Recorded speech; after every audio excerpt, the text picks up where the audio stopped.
اللہ تعالیٰ نے قرآن کریم میں انسان کی زندگی کے مختلف مراحل اور وہ سلسلے جس سے اس کی زندگی گزرتی ہے کافی مقامات پہ ذکر کیا، جن میں حکمتیں بھی ہیں اور انسان کے لیے عبرتیں بھی۔ اللہ تعالیٰ فرماتے ہیں اللہ الذی، اللہ وہ ذات ہے، خلقکم من ضعف، جو تمہیں ایک کمزوری کی حالت سے پیدا کرتی ہے، ثم جعل من بعد ضعف قوة، اور پھر اس کمزوری کی حالت کے بعد تمہیں طاقت دیتا ہے، حسن دیتا ہے، جمال دیتا ہے، اقتدار دیتا ہے۔ اللہ تعالیٰ تمہارے جسموں کے اندر وہ جان ڈالتا ہے کہ تم اس دنیا کے اندر کام کر سکو، پرفارم کر سکو۔ پھر اللہ فرماتے ہیں ثم جعل من بعد قوة ضعفا وشیبا، پھر ایک وقت اس جسم پر آئے گا کہ یہ کمزور کر دیا جاتا ہے، یہ ڈھلنا شروع ہو جاتا ہے، یہ جھڑنا شروع ہو جاتا ہے، وشیبا، اور ایک وقت میں یہ کمزور ہو جاتا ہے اور بزرگ ہو جاتا ہے اور بوڑھا ہو جاتا ہے۔ یخلق ما یشاء،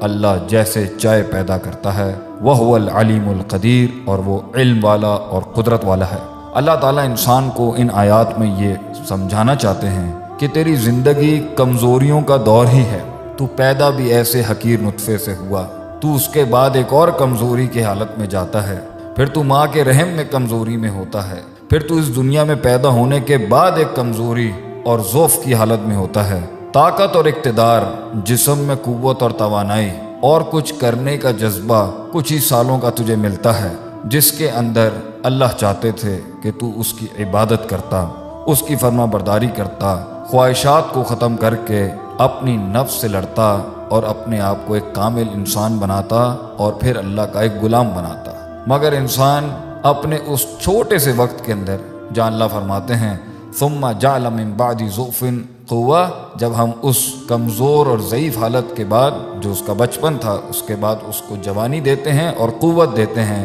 جو 10 15 20 سالوں کی ہوتی ہے یا 25 سالوں کی، انسان یہ سمجھ بیٹھتا ہے کہ وہ اس دنیا پر قادر بھی ہے اور اس دنیا اور اپنی زندگی کا مالک بھی ہے۔ وہ جو چاہے وہ کر سکتا ہے، وہ جو چاہے وہ توڑ سکتا ہے، وہ جو چاہے وہ بنا سکتا ہے، اور وہ اپنے اوپر ہی لیبل لگاتا ہے کہ اس دنیا کا نظام میں ہی چلا رہا ہوں، میں ہی ترقی کا حقدار ہوں۔ تو اللہ تعالیٰ انسان کی عقل کو ایک صحیح سمت دینے کے لیے، ایک صحیح نظریہ دینے کے لیے اور ایک صحیح عقیدہ دینے کے لیے قرآن میں اس کی تربیت کرتے ہیں۔ اللہ فرماتے ہیں قُلْ أَرَأَيْتُمْ إِنْ جَعَلَ اللَّهُ عَلَيْكُمُ اللَّيْلَ سَرْمَدًا إِلَى يَوْمِ الْقِيَامَةِ، کہ ان سے پوچھو، اور کیا ہی انداز ہے ہمارے اللہ کا۔ اللہ کہتے ہیں کہ ان سے پوچھو کہ ہمیں بتلائیں، جبکہ اللہ تو ہر چیز کا علم رکھتا ہے۔ ان جعل اللہ علیکم اللیل سرمدا الی یوم القیامہ، کہ اگر ہم رات کو حکم دیں کہ وہ قیامت تک ان پر پرماننٹ ہو جائے، ان پر رات ہی رہے، من الہ غیر اللہ یاتیکم بضیاء، تو کون ہے زمین و آسمانوں میں جو روشنیوں کی کرنیں تم تک لے کے آ جائے؟ افلا تسمعون، تو کیا پس تم کان نہیں لگاتے ہماری باتوں کو؟ دوسرا چیلنج اور دوسرا سوال اور دوسری نصیحت اور دوسری حکمت، قل ارائیتم، ان سے کہو کہ ہمیں بتلائیں، ان جعل اللہ علیکم النہار، کہ اللہ اگر دن کو حکم دے سرمدن الی یوم القیامہ، کہ وہ قیامت تک ان کے سروں پر دن ہی رہے، من الہ غیر اللہ، تو کون ہے اللہ کی ذات کے علاوہ، یاتیکم بلیل، جو ایسی رات لے آئے،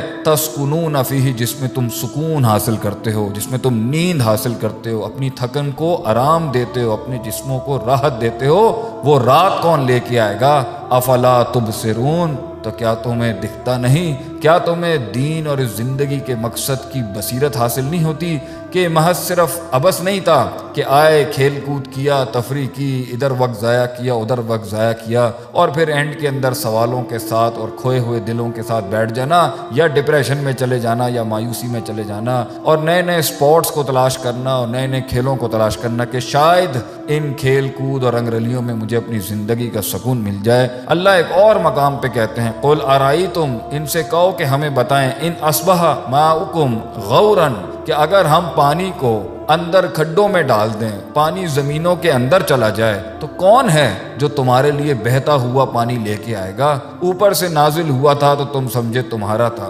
زمین کے اندر لے جائیں گے تو تم اسے واپس کیسے لے کے آؤ گے؟ اللہ فرماتے ہیں ان باتوں پہ تم غور نہیں کرتے۔ ایک اور مقام پہ اللہ فرماتے ہیں قل ارائیتم ان اخذ اللہ سمعکم وابصارکم، کہ اگر اللہ تعالیٰ ان کے سننے اور دیکھنے کی طاقت کو ہی لے جائے، وختم علی قلوبکم، اور ان کی سمجھنے کے اوپر، ان کی دلوں کے اوپر مہر لگا دیں کہ یہ صحیح اور غلط کا فیصلہ نہ کر سکیں۔ من الہ غیر اللہ یاتیکم بہ، تو کون ہے جو تمہاری نظروں کو واپس لا کے دے سکتا ہے؟ تمہارے سننے کی طاقتوں کو کون لا کے دے سکتا ہے؟ اگر اللہ تمہیں بہرا بنا دے، گونگا بنا دے، اندھا بنا دے، اور تمہارے دل اور سمجھنے کی طاقت ہی ختم کر دے اور تمہیں پاگل بنا دے، کون ہے اللہ کے سوا جو ان طاقتوں کو تمہارے پاس واپس لا سکتا ہے؟ بلکہ اللہ تو فرماتے ہیں امن یجیب المضطر اذا دعاہ، کون ہے جو جواب دیتا ہے اس بے قرار کو جب وہ تکلیف میں تڑپتا ہے اور ہمیں پکارتا ہے، اذا دعاہ، جب وہ یاد کرتا ہے ہمیں، تسبیحاں پڑھتا ہے ہماری، جب زندگی تنگ ہو جاتی ہے، آسمان زمین اس پر گر پڑتے ہیں اور سایہ بھی ساتھ چھوڑ کے چلا جاتا ہے، اور تکلیفوں کے انبار اور موجیں اور طوفان اس کا گھیراؤ کر کے بیٹھے ہوتے ہیں، اب میں یجیب المضطر اذا دعاہ، کون ہے اس بے قرار کی دعاؤں کو سننے والا؟ کون سا دوست ہوتا ہے، کون سا رشتہ دار ہوتا ہے، کون سی طاقت ہوتی ہے، کون سا بادشاہ ہوتا ہے؟ صرف اللہ ہوتا ہے، وَيَكْشِفُ السُّوءَ، اور تکلیف کو اس سے دور کر سکے۔ اِلَٰهٌ مَّعَ اللَّهِ، اللہ کے سوا کون الہ ہو سکتا ہے؟ قلیلا ما تذکرون، کم ہی ہیں جو نصیحت حاصل کرتے ہیں۔ انسان کو اس زندگی کے اندر خوش فہمی اور کسی بھی بدگمانی کے اندر ملوث نہیں ہونا چاہیے کہ یہ زندگی اس کی ہے، وہ جیسے چاہے گا اس کو چلا لے گا، وہ اس پر قادر بھی ہے، خالق بھی ہے، مالک بھی ہے اور فاتر بھی ہے اس کا۔ نہیں، انسان اللہ کی مخلوق ہے، اس کا غلام ہے، اس کی ابتدا اور اس کی انتہا اللہ کو ڈھونڈنا اور اس کے آگے سر تسلیم خم کرنا ہے، ورنہ اللہ تعالیٰ انسان کو مختلف مقامات میں یہ بیان کر رہے ہیں کہ یہ زندگی جس کا تو دعویٰ کرتا ہے تیری ہے، ہم اوپر سے بھی اور نیچے سے بھی، دائیں سے بھی اور بائیں سے بھی ایسی تنگ کر سکتے ہیں کہ انسان کہیں جا نہیں سکے گا۔ اللہ تعالیٰ ہمیں اپنی عافیت اور حفاظت میں رکھے، آمین یا رب العالمین۔